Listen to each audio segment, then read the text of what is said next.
Olá, adepts! Eu estou de volta!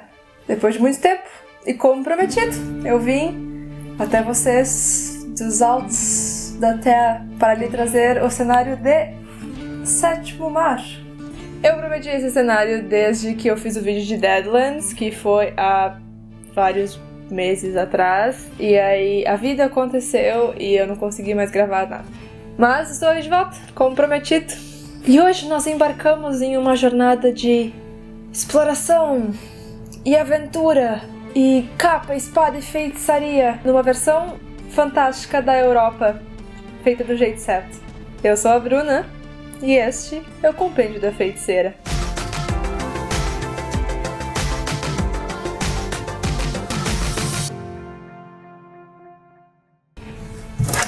Eu posso abrir o livro, mas eu não vou fazer isso porque caiu da última vez que eu mexi nele. Eita porra! Sétimo Mar, do inglês Seventh Sea, é um cenário criado em 1999 por John Wick, que em 2016 entrou em financiamento coletivo para fazer uma nova edição e bateu a meta em 7 minutos. Ele é lançado no Brasil pela New Order e ele tem essa arte linda. Ele é muito conhecido por ser bom, inclusive tem artes legais e principalmente por ser uma aventura sobre heroísmo. E eu tenho aqui a minha edição física. Nós aqui da Ordem principalmente adoramos eles porque tem várias imagens bem gays. E o livro todo é escrito alternando os nomes da mestra e dos heróis e das heroínas entre os pronomes para ficar uma coisa bem legal e diferente. O cenário principal, pelo menos do livro base, ele se passa num continente chamado Thea. Thea é Europa medieval do século XVII. Não, pera. A Europa era medieval. Enfim, a Europa do século XVII. E aí você pensa, pelo último vídeo que eu fiz, de cenários baseados em coisas reais, tipo, oh no! Isso pode dar muita merda. Poderia, porém não deu. O Sétimo Mar pega as melhores e as piores partes de cada um, eu não digo, mas de alguns dos países da Europa medieval e fantasia em cima disso um continente muito, muito rico, sem utilizar da desculpa do fidelidade e realidade de era a Europa de antigamente, então as coisas são ruins, as pessoas soltam poder pela mão. E esse cenário pega isso e corre com essa ideia. Uma coisa que esse livro...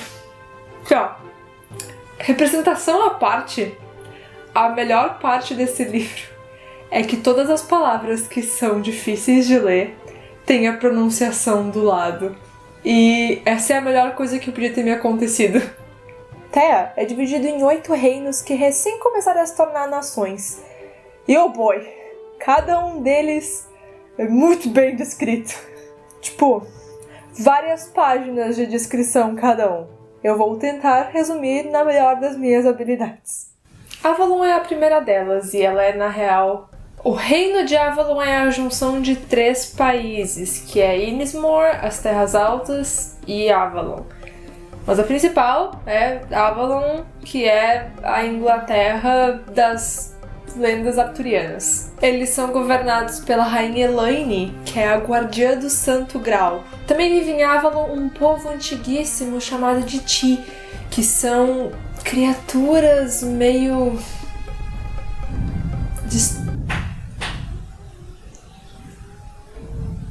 Estão ouvindo isso? O vento tá triste, meu. Um povo antigo que concedeu a Avalon o poder da magia do glamour. A magia, nesse universo, ela é dividida mais ou menos por região. A magia de Avalon, ela é conhecida como os Cavaleiros de Avalon. E basicamente são os Cavaleiros da Távola Redonda, só que de outro rei, com uma outra parada, porque não é Inglaterra, é Avalon. E usando essa magia, você se torna como se fosse um herdeiro do manto, tipo, uma reencarnação do herói, mas não exatamente ele, não tem as mesmas memórias, tu ainda é tudo, questão da tua família e tal, mas tu tem esse poder herdado E quando a gente diz cavaleiro, não quer dizer exatamente que tu é um carinha andando de cavalo, assim. Eles são só esses heróis, tem todos eles bem descritos na parte que descreve a magia de Avalon. Todos os heróis pra tu escolher qual que é o teu. E isso é ao mesmo tempo misturado com a magia do glamour que os Ti deram pra ele, e aí você tem essa magia do glamour, mas você é um cavaleiro. É mais fácil de entender lendo. Castilha é a Espanha, é uma representação da Espanha no auge da Inquisição. Aquela Inquisição. No geral, eles são o povo mais bem educado. Todo mundo tem escola, todo mundo é letrado, existe saneamento básico na cidade inteira, tem escolas públicas. O problema maior é que a peste dizimou a família real. Então tem esse vácuo no poder da realeza de Castilha. Entre isso e a guerra com Montaigne, eles estão meio que aos trancos e barrancos, assim. E, claro, tem uma Inquisição rolando. Acho que isso é um ponto bem importante. Em Castilha não tem um tipo específico de magia. Eles só são muito bons alquimistas. Tinha um bagulho no nariz, meu. Um papel higiênico, eu gravando com essa porra. A comunidade sarmática é os poloneses em uma mistura de fatos históricos. Tem um rei e tem um conselho dos nobres. O rei é basicamente pra imagem, ele não tem muito poder e o conselho dos nobres comandava tudo. Porém o conselho é corrupto, né? Aquelas coisas da vida. E daí o rei, puto, que o conselho era ineficaz, quando tava morrendo, decidiu que ele queria fazer o país do reino dele uma democracia. Então, de todos os reinos atuais, eu acho que a comunidade sarmática é a mais que parece um país como hoje em dia. A magia que rola na comunidade sarmática é chamada de Sanderis. Sanderis literalmente significa pacto. É bem bruxão, bruxo de D&D. Uma Sanderis permite que como é que é o nome? Que um Losejas, que é tipo uma pessoa que manja das paradas, faça um pacto com um Dievai. Desculpa, com Dievas. Dievai é o plural. Dievas é tipo um deus na língua, só que a igreja chegou e é demônio e tal, eles são do mal. Eles se parecem muito na questão de poder e magia e tal com os Ti de Avalon. Só que os Ti são tipo esse povo distante e etéreo que não se mescla com a gentalha, enquanto os Dieva não, eles são mais cuzão, tipo, eles curtem, tipo, se fingir de humano e dar uns rolês, assim, falar com as pessoas. Pelo que eu entendi, o objetivo de um Dieva é sempre que o Losejas, que é o bruxo, se torne um vilão. O Dieva quer que ele caia na desgraça. E o Losejas, pelo que eu entendi, eles têm uma ordem em que eles tentam caçar e derrotar esses demônios, esses deuses, essas criaturas, fazendo um pacto com eles pra isso. Então, quando tu faz um pacto, fica sempre nessa briguinha do demônio querendo te matar, e é isso aí. Eisen é a Alemanha, depois da guerra, não da Guerra Mundial, antes, outra guerra. Em Eisen, essa guerra é chamada Guerra da Cruz. E ela devastou o reino. Todo mundo morreu e com o fim dela começaram a surgir esses horrores e monstros e doenças e coisas que estão acabando com o psicológico de quem vive em Eisen. Os eisenianos sempre foram muito orgulhosos, o que ferra na deles, porque daí tem tipo esse monte de coisa destruindo o povo e eles são tipo, não, porque a gente é eiseniano, a gente, sei lá. E agora eles estão tudo amargurados, cheios de lamúria, porque... Sim. Mas estão lá, sobrevivem. Os eisenianos são um povo muito forte. Eles passam por esses perrengues e... teimoso, assim... Continuam. A magia de Eisen é chamada de Hexenwerk. E ela é a mais bizarra de todas, porque ela envolve tu criar, tipo... essas poções, esses ungüentos com literalmente tipo restos mortais de monstros e tipo ossos e coisas orgânicas, e é bem bizarro. Innismore. Innismore é parte da ilha de Avalon, porém eles são uma outra cultura. Eu acho que, no geral, eles são os irlandeses. Sabe, tá ligado? A Grã-Bretanha que tem, tipo, a Inglaterra, Irlanda, e tudo é a Grã-Bretanha, mas eles são, tipo, os irlandeses, assim, eu acho. Enfim, eles são um povo lá da ilha que jurou fidelidade à coroa de Avalon, apesar deles terem um próprio rei. E eles têm toda uma parada sobre leis de conduta. A magia deles literalmente faz com que eles sejam obrigados a seguir uma série de leis de conduta a ver com hospitalidade e honestidade. E eles são mega nacionalistas, e a frase do justiça seja feita é quase que literal, porque por causa desse feitiço, se tu não seguir as leis, literalmente, tipo, acontece um agouro, assim, na tua vida. Tipo, justiça, castigo divino, assim. E lá tem druidas. Só que não é tão divertido quanto druidas de Dungeons and Dragons, porque os druidas são só, tipo, uns fazendeiros muito, muito foda. Eles manjam de como funciona a agricultura, de um jeito que ninguém mais entende. E aí, quem vem de fora fica tipo, eles são magos, mas na real não, meu, eles só são uns fazendeiros muito top. E um druida novinho é considerado um bardo. E daí um druida novinho, ele aprende com os... Ele é um bardo que aprende do druida mais velho e sai pelo mundo, assim, recolhendo e cantando histórias até que ele entende o suficiente da vida pra voltar e ter a fazendinha dele. Montagne é a França. Um pouco antes da Revolução Francesa. Montanha é rica. Montanha, assim, ó, fino, assim, ó, comida esbanjante, roupas lindas, terras com montanhas e vales verdejantes, assim, ó, rico. E se você ler que nem ele, você começa a ler a parte de montanha falando sobre como tudo é verde e rico, e tu pensa, ok, qual que é a catch? Qual que é a parada? E na real, Montanha é a França da Revolução Francesa. Ou seja, existe um abismo social entre a aristocracia e os camponeses. Eles não sabem usar as terras, eles têm terras férteis muito boas e as pessoas ficam tipo, não usa assim, que vai acabar e não vai ter comida, vai dar ruim. Eles não se importam porque eles acham que eles são Deus. Os aristocratas estão lá esbanjando comida, dinheiro, roupas, etc. Enquanto os camponeses têm, tipo, absolutamente nada. E, né, se sente, assim, aquele descontentamento crescente do povo que acaba com cabeças rolando.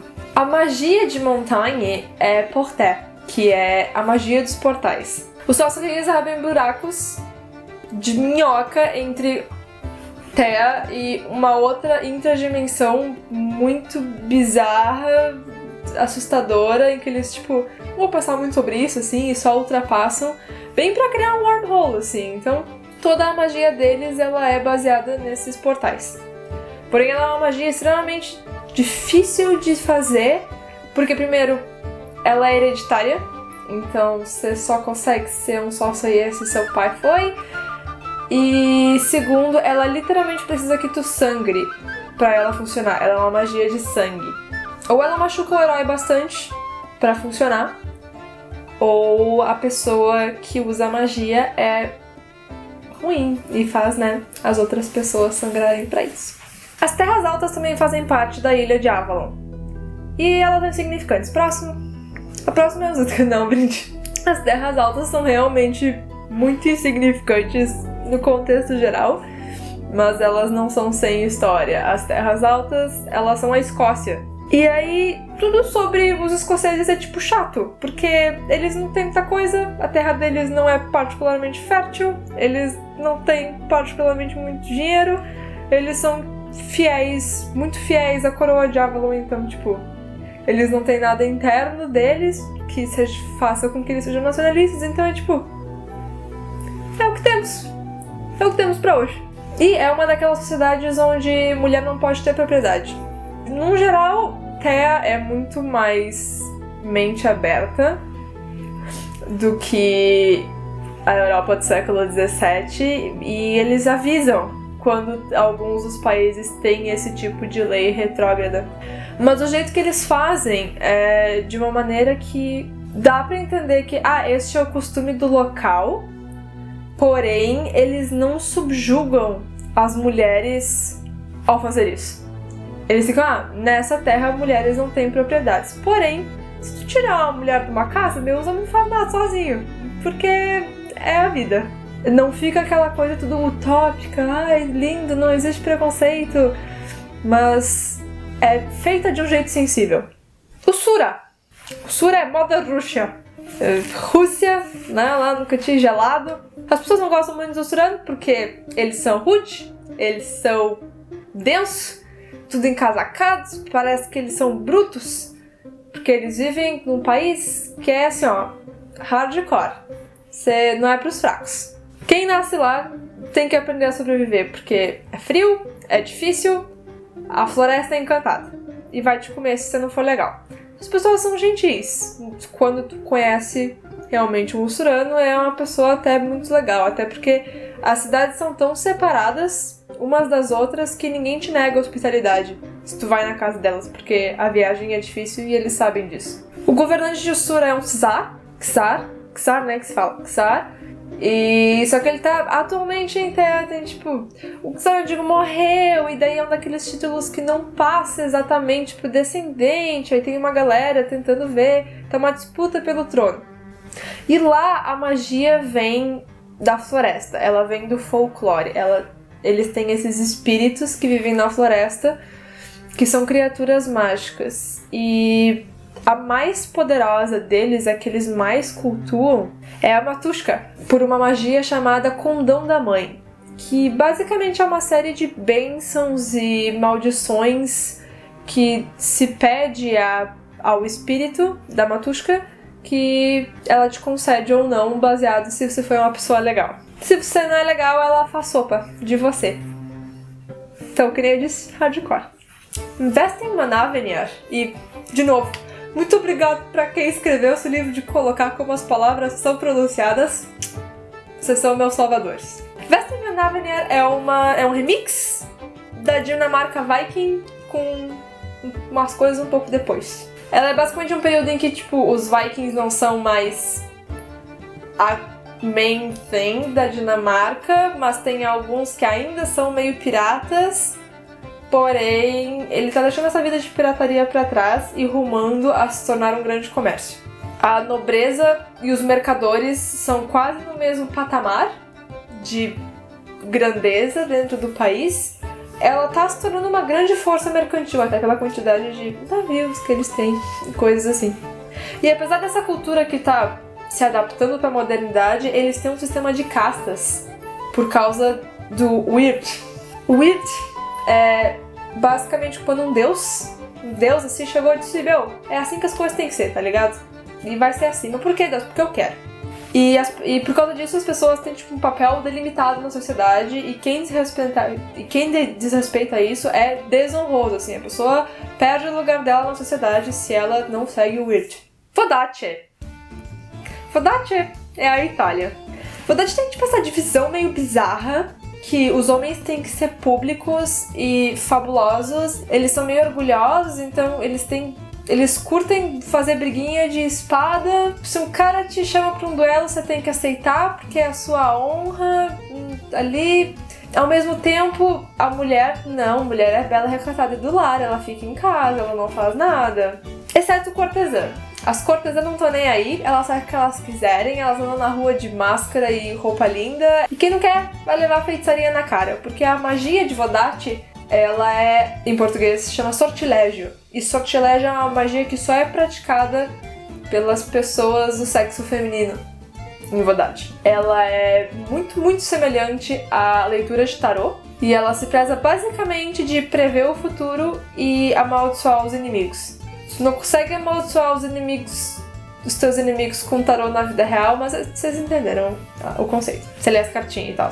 O inimigo de uma Vodacciana não olha nos olhos dela, assim, por precaução, porque ele pode tomar uma feitiço na cara. A principal religião de Thea é a Igreja dos Profetas, que é a Igreja do Vaticínio. Eles são aquela parada católica europeia, né? Se espalhando por mundo inteiro, fazendo umas besteiras. Mas diferente do catolicismo de verdade, a Igreja dos Profetas, ela é muito mais de mãos dadas com a ciência, assim. Eles prezam o avanço científico muito mais do que na vida real, como aconteceu na vida real. O que significa que a Terra, no ano que ela existe, ela é muito mais... O que significa que a Terra, no ano que ela existe, ela é muito mais avançada cientificamente do que a Europa era. Eu não vou entrar em muitos mais detalhes, porque tem 9 páginas de descrição da igreja, sem mentira. E não são, tipo, com várias imagens e tal, é 9 páginas de texto. Quando eu digo que esse livro tem bastante descrição, é porque ele tem bastante descrição. O livro também tem toda uma parte só explicando grupos de corsários, piratas e organizações secretas. As organizações em si, principalmente os piratas, elas se dividem entre os que são só ali, lutando pela liberdade e tal, e os que são realmente brutais e criminosos. Mas é sempre importante ressaltar que a ideia do livro, o cerne dele é que é uma história sobre heroísmo. Ou seja, você não pode escolher ser do grupo de piratas que são criminais brutais. Isso é tão importante que uma das coisas que o sistema traz, porque Sétimo Mar tem um sistema próprio de jogar, que usa apostas e coisas assim. É meio difícil se tornar uma pessoa que só tá acostumada com o sistema de D20, mas ele é bem interessante. E uma das coisas que acontece lá é o sistema de corrupção. E ela é uma coisa que pode fazer o player perder o personagem muito rápido. Corrupção é um ponto que tu ganha cada vez que tu comete um mal ou gera um sofrimento desnecessário. Cada vez que teu personagem ganha um ponto de corrupção na história por qualquer coisa que seja, assim, tu resolveu torturar o teu inimigo pra tirar a informação dele. Isso é sofrimento. Herói não tortura inimigo. Ganha um ponto de corrupção. Quando tu ganha um ponto de corrupção, a mestra rola um D10, e se o número do D10 dela cair igual ou menor do que o número de pontos de corrupção que tu tem, tu perde o personagem. Simples assim. Teu personagem vira um vilão, ele fica mal, e ele é oficialmente um NPC, um personagem da mestra. É isso, sem choro, sem vela, é parte do sistema. Se você não quer ser herói, não joga Sétimo Mar. Esse livro, ele é enorme. Tipo, quando eu digo que ele é enorme, ele é enorme. Ele não parece ter história assim, não, tudo certo, sei lá, tem o tamanho que é de um D&D. Mas assim, ele tem capítulos inteiros que são só pra explicar navegação e tripulação de navio. Ele é grande e ele é denso. E pra algumas pessoas isso é um atrativo, quanto pra outras é uma coisa que tira elas completamente da vontade de jogar. Inclusive eu pretendo, acho que eu vou trazer isso num próximo vídeo, sim, eu acho um conceito muito interessante. Eu posso passar tipo o dia inteiro aqui falando de todas as organizações, todos os piratas, todos os corsários, todos não sei o que, mas esse vídeo já ia ficar muito comprido. E isso sem contar os suplementos de Sétimo Mar que falam dos continentes além de Terra, porque isso existe também. Cada país, ele é visto em vários ângulos. Tem o ângulo da descrição, quando tu lê a descrição do país, tem o ângulo das visões dos outros países que eles têm sobre eles ali na parte de relações entre os países, e tem o ângulo de como um personagem, um herói ou uma heroína daquele país se porta e vê a nação baseado nas experiências pessoais que ele tem. Então ele tem muito material para cobrir. Tá, mas e o Sétimo Mar? Por que esse livro tem esse nome? Então, tem 7 mares circundando Terra. 6 deles são mares navegáveis que existem, e tem uma parte explicando cada um dos mares, com um parágrafozinho, assim, não é muito grande, mas existe. Mas rezam as lendas que existe um lugar onde o Sol e a Lua habitam o mesmo céu, ao mesmo tempo, onde as águas são de pratas e as estrelas se movem ao contrário. Ele é um lugar maravilhoso e diversos exploradores e navegadores já se perderam nas águas tentando encontrá-lo. Este é o Sétimo Mar, porque são 7 e ele é mágico. Esse é o Sétimo Mar. Apesar de eu parecer muito mais cansada nesse vídeo do que eu estava em todos os outros. Eu gosto muito desse cenário. Muito, muito, muito, assim. Eu lia e eu ficava tipo, meu Deus, eu preciso jogar! Todas as nações, apesar delas terem sido cortadas de vários preconceitos, eles ainda parecem lugares existentes, eles ainda parecem lugares reais e factíveis. Porque eles ainda têm, tipo, toda uma outra série de problemas que remetem ao país de origem, mas que dá pra entender que tá tudo bem, porque é uma fantasia. A gente tem essa liberdade de alterar algumas coisas que simplesmente são desnecessárias. E o jeito que ele retrata algumas representações, ela é tão simples, mas ela é tão bem feita, tipo, com o simples fato que tem uma imagem de um casal e de dois homens se beijando numa das páginas, e tu fica, ok. O fato que o livro inteiro é escrito nessa troca de heróis e heroínas, e dá a entender que nos lugares onde não é estritamente dito que alguns preconceitos existem, que eles não existem. E, honestamente, eles não precisam existir. Colocar de preconceitos raciais, de gênero, de que quer que seja, em uma história pra veracidade, ou pra parecer mais medieval, ou pra parecer mais dark, é desnecessário at best. Tipo, qual que é a necessidade de ter um preconceito quando você tá literalmente soltando magia da sua mão num navio contra um cara que abriu um portal na sua cara? Não precisa. E esse livro é bom, nesse ponto. Em vários outros também. Eu gosto de filmar. E é isso, gente. Eu espero que vocês tenham gostado. Que vocês continuem curtindo o nosso canal e dando like nas coisas, toda aquela coisa de praxe. Sempre muito bom. Se vocês quiserem compartilhar, mandar pros amiguinhos. Ai, isso foi tão ruim. Desculpa, eu tô cansada. Eu odeio fazer isso, mas o pessoal que assiste a tempos merece uma explicação. Eu juro que eu tenho o canal nos meus pensamentos todos os dias e eu me sinto muito mal de não poder fazer os vídeos na mesma frequência que eu gostaria. Mas a vida acontece pra todo mundo. Tanto que cá estou, obrigada a ficar sentada no vídeo ao invés de pé chacoalhando como eu costumava estar. Mas eu não esqueci de vocês. E eu tenho outros roteiros e eu prometo que eu vou fazer mais vídeos assim que for permitido. Valeu, gente. Obrigada por virem. Beijo, beijo. Falou, falou.